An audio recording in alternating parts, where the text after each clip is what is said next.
Breakfast Central. Of course, if it's trending in Africa, around the world, preferably in Africa, we're here going to be talking about it. And we have Elizabeth Musa joining us this morning for Trendwave. Good morning, Liz. Good morning, Olive. Good morning, Osa. Morning, Liz. How are you? Great, thank you. How has the rain affected you this morning, Liz? Well, I just wished I was in bed somewhere, just curled up and sleeping. I mean, you are in bed, you have a bed to go to, but R. Kelly doesn't have a bed in his house to go to. And I'm sure that you have the updates on that story much later on Trendwave. But take us through Trendwave this morning, shall we?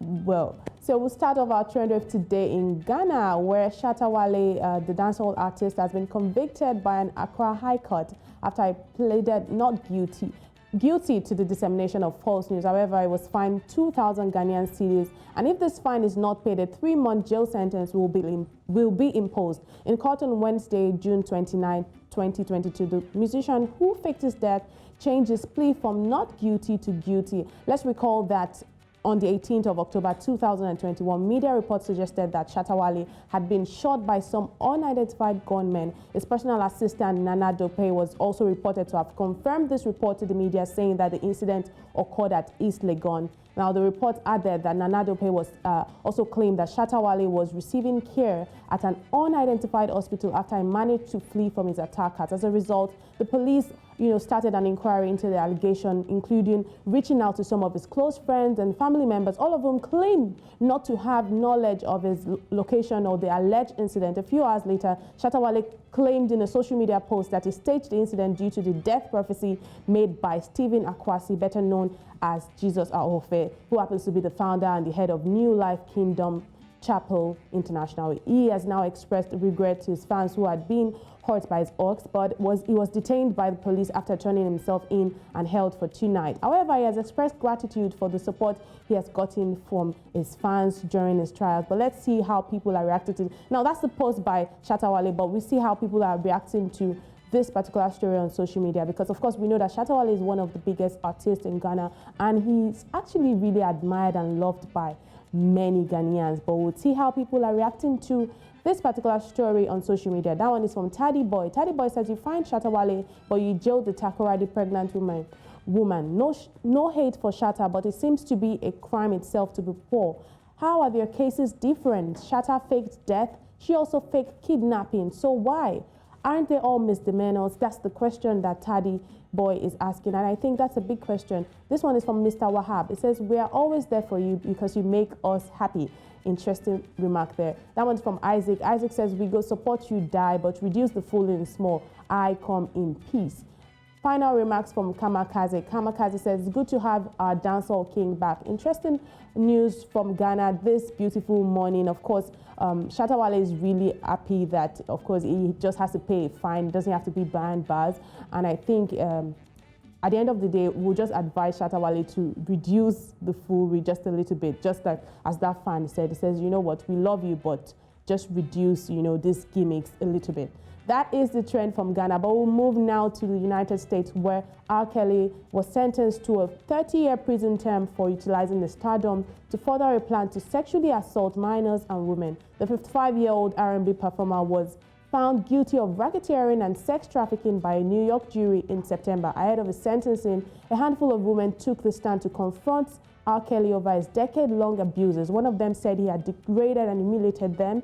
A woman named Angela referred to the performer as a Pied Piper who grew in wickedness with every new victim. Another unnamed witness also claimed that he had crushed her spirit. These are the remarks the people have made about R. Kelly, but the U.S. District Judge Ann Donnelly ruled that the famous artist had used sex as a weapon, compelling his victims to do unspeakable things and burdening them with incurable illnesses. The singer will have to face additional legal action in August when he stands trial once more, this time in Chicago, on allegations of obstruction and using child sex photos. It will also be charged with sexual abuse in courts in Minnesota and Illinois. But let's see how people have reacted to this particular story, which makes a big trend on social media today. This one is from The Humble Boy. It says, this life no just balance. Burna Boy aides shot at someone in the club.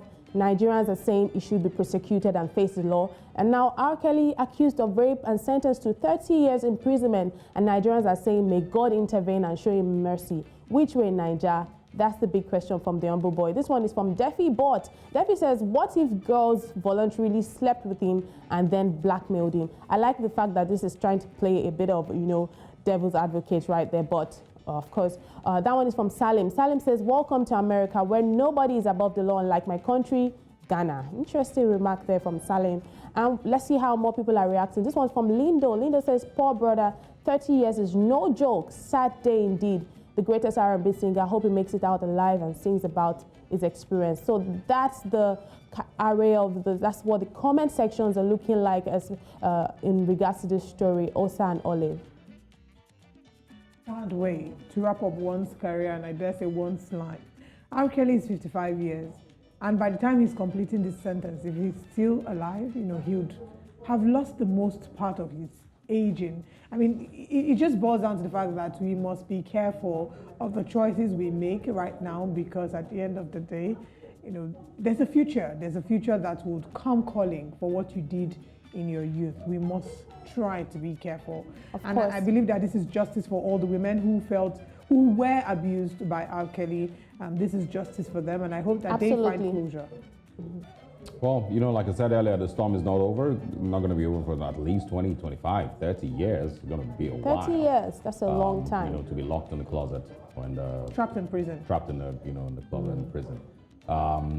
Best of luck to him. I have no sympathy. Of course, the lives that he ruined, in the course of his abuse, and the things that he did to these people. They, of course, they deserve all our sympathy and of course all our love. But for him, I do hope that this sounds becomes a form of template. Maybe not just a template, a deterrent to other people who trade in sex because of position and power, to understand that there is a future that will come calling, and women are not keeping silent anymore. Women and men are not keeping silent anymore. Those who are abused will speak up, and justice will certainly be served. Absolutely. Of course, funny enough, 24 hours ago also, Ghislaine Maxwell was also sentenced to 20 years in prison, for the role she played with Jeffrey Epstein. So it seems like, it's back-to-back sentencing, and it's sad news, for fans of R. Kelly and maybe for his family, but of course, for the victims, it's some justice. And there's also now mixed feelings, Liz. People are asking, at this point, whilst we recognize that R. Kelly did commit a crime and is now dancing to the tune of the music he played, people are wondering, should we still listen to his songs? If we listen to his songs... I love that you brought that comment. People are saying things like, oh, let's cancel R. Kelly's music. Of course, it's even been cancelled because lots of people don't play. In fact, it's cancelled. But one interesting remark that stood out for me that I came across on social media sometime last week was somebody posting and saying that, if you actually look at most of the popular musicians, you note that R. Kelly wrote many of those people's songs. So do we cancel those people's songs? I personally don't agree with the cancel his music and all of that. That's just, herd mentality. People just trying to move with what sounds juicy to them. This is what everybody's doing, let's do it. I don't necessarily agree with cancel culture, so if he's going to go to jail, he can go to jail. Okay, I'm still going to listen to R. Kelly. We're going to leave you with this question. Can we separate the artist from the art? That's the question we'll leave you to ponder on and decide. If you want to banter on this with us, please tweet your answer, your response, and tag us at News Central TV. You can post it on your stories and tag us. We will reshare. You can share on your tweets as well. What do you think? Can we separate the artist from the art?